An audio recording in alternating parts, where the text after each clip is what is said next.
Welcome to MatchB2B Insights, the podcast from MatchB2B that gives you practical tools and hands-on knowledge for going global. I'm Brenda, leading marketing strategy and sales processes for small companies in international markets. And with me is Benny, the CEO of MatchB2B. Together, we help small companies, often working with very tight budgets and all the challenges that come with it, break into international markets and achieve real growth. All right, Benny, let's dive in. So if you're an Israeli founder with an amazing product and big dreams of going global, you might think localization just means translating your website, right? But there's so much more beneath the surface. Should we break down what localization really is and isn't? Absolutely, Brenda. People always think, I just translate my product, maybe convert the currency, and I'm good. But no, this is much deeper. Localization, L10N we call it, means shaping your entire offering for the target market. Language, regulations, habits, even design and pricing. If you don't adjust every layer, you're not localizing in the true sense. Yeah, and we need to be clear how this differs from other concepts. Translation is just step one. Then there's internationalization, or I18N. I always mix up the letter count there, but it's about preparing your product technically for adaptation in multiple markets. And globalization, right, Benny? Yes, globalization. That's about keeping your core Israeli brand, but tuning in to local flavors. Like selling coffee in Italy isn't just about translating coffee. It's about espresso culture, rituals, or integrating Alipay for China. Without that, you're a foreigner in your own app. If you want to thrive internationally, you have to bridge that massive gap, not just leap over it and hope for the best. Right.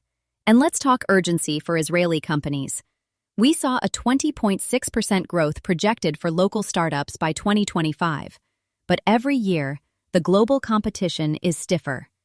If you don't get localization right, you're just another startup burning budget with nothing to show abroad. It's not about being big. It's about being precise and smart in your GTM plan. Otherwise, you risk getting lost, both literally and figuratively. Exactly. It's survival, not just growth. Missing the localization boat means missing revenue, losing time, or running headfirst into regulatory walls. It's make or break, and every day the stakes just get higher. You want to unlock that exponential growth? It's all about going far deeper than translation. So, Benny, I know you have this 9-step playbook that you've used over and over with clients. And what I love about it, it's lean, actionable, and you don't have to blow $100K to see results. Could you walk us through how an Israeli company can actually take a product global with what? $25K or even less? Yeah. When we start, the very first step isn't about markets out there. It's about your own product's adaptability. Can it actually be tweaked, translated, localized, or is everything hard-coded and rigid? Because if your code can't change, no amount of money, 100K, 200K, won't save you. So do the foundational audit first. Sometimes it's $5,000, sometimes more, but it's cheaper than learning your platform doesn't work in Japan after you already paid for ads. After you know you have the technical flexibility, focus on one market. I'm going to repeat that. One market only to start. Don't try to go everywhere. Pick a target.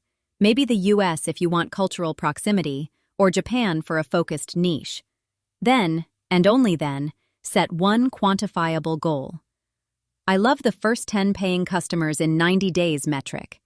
It keeps teams focused, makes progress visible, and stops you from getting lost in vanity numbers. Absolutely.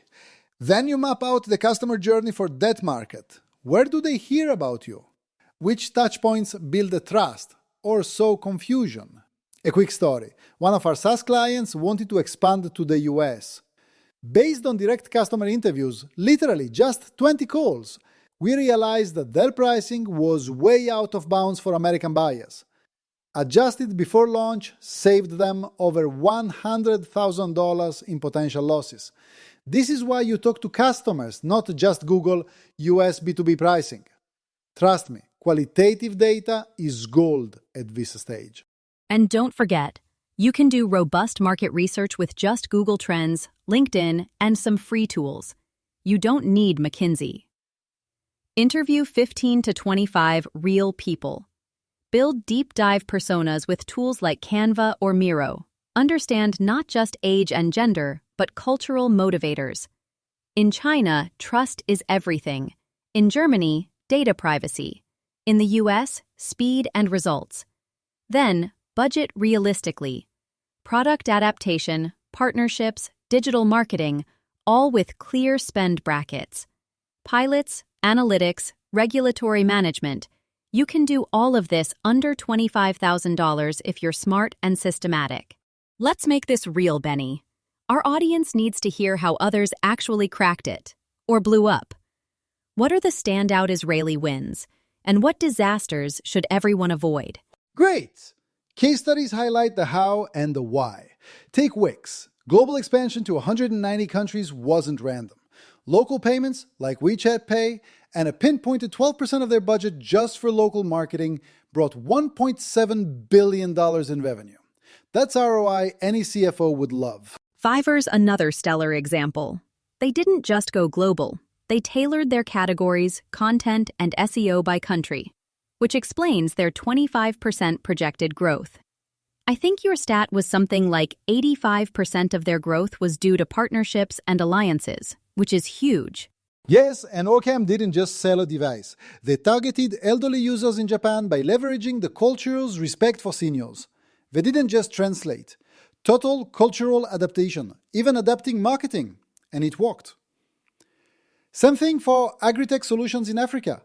Israeli companies succeeded because they tailored tech to solve real local water issues, achieving ROI in 6 months. On the flip side, look what went wrong with GDPR fines. A $50,000 penalty can destroy a small team. And Better Place? They ignored infrastructure realities and burned through nearly $1 billion. You must match product, pricing, logistics, and regulatory fit, or your launch is toast. Oh, and let's not forget, Israeli support tools like ISMIA and the Export Institute, or programs like Smart Money exist precisely so you don't fly blind. For logistics, smart partnerships, think DHL, can save your launch from customs disasters. It's all about knowing where to get help and when to ask for it. That's a perfect segue to partnerships, Benny. For a lean Israeli startup, local partners aren't just helpful, they're oxygen. How do you evaluate and form the right partnerships abroad? Start early. During market research, reach out to industry associations, business chambers, and accelerators. Get the insider scoop before you invest a shekel. Strategic partnerships, joint ventures, distributors, service alliances, they share your marketing and regulatory burden. In complex markets like China, you need local champions to even get in the door. Beyond distribution, local talent and advisors guide you on what's culturally acceptable and spot regulatory traps before they cost you. Yes, and don't overlook talent. Local experts can spot small mistakes, like color choices in design or bureaucratic snags, before they become big issues. And JVs aren't just paperwork. They can shave years off your learning curve and save serious money. Even local advisors, sometimes just freelancers, can be your difference between good enough and genuinely resonating with users. Partnerships aren't optional. They're your force multiplier and the best risk hedge you have. So let's say you landed your first big customer in Japan or the US. Great! But now what? How do you scale and actually keep that momentum global, rather than fizzling out after the initial push? You want to sustain growth? 2 words: feedback loops. Talk to your first 50 customers like they're board members. Run regular surveys, set up analytics dashboards, schedule feedback interviews. These aren't nice to have. They let you quickly refine your localization and offerings. As you open more markets, adaptable infrastructure is critical.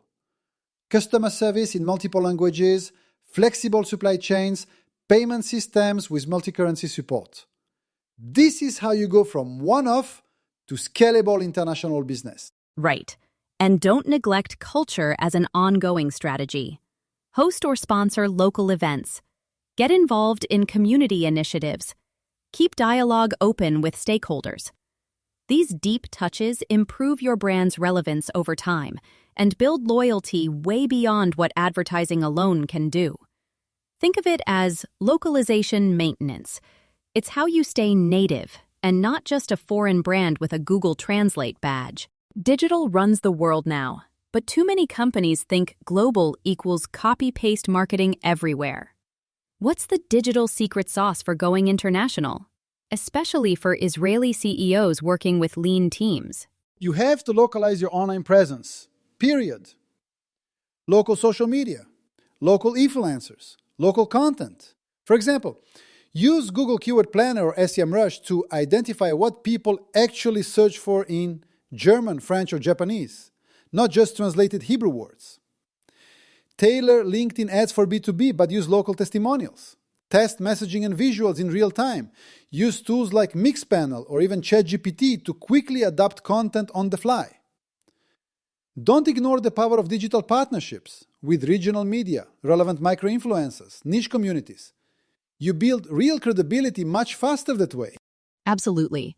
And sometimes high engagement comes from the smallest digital tweaks, like using the right colors or just running a webinar in the local language. One company boosted conversions by 20% just through using a local customer's story in their US landing page. Lean doesn't mean quiet.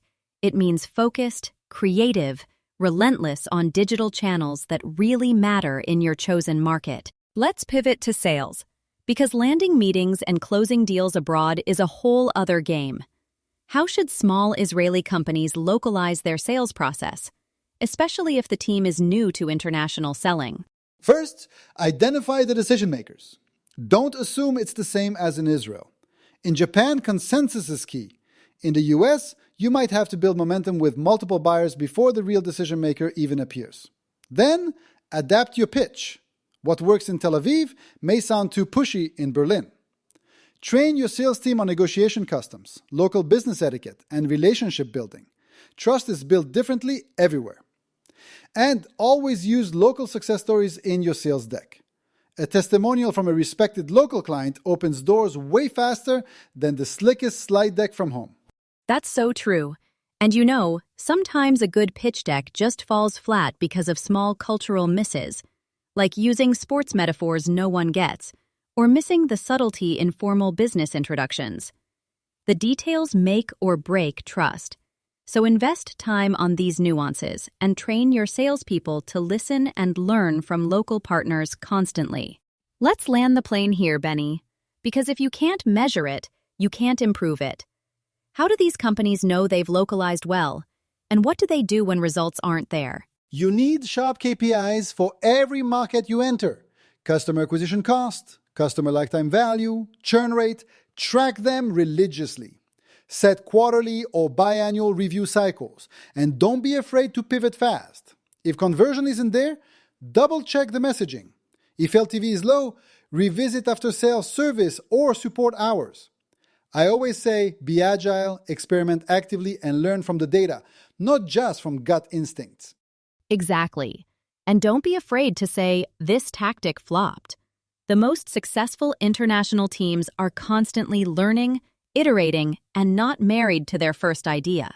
Encourage your team to try new approaches, test, refine, and then scale up what actually works. And remember, even if you have to pivot your entire plan, there's no shame, only opportunity to get it right for the next market. Brenda, I couldn't have said it better.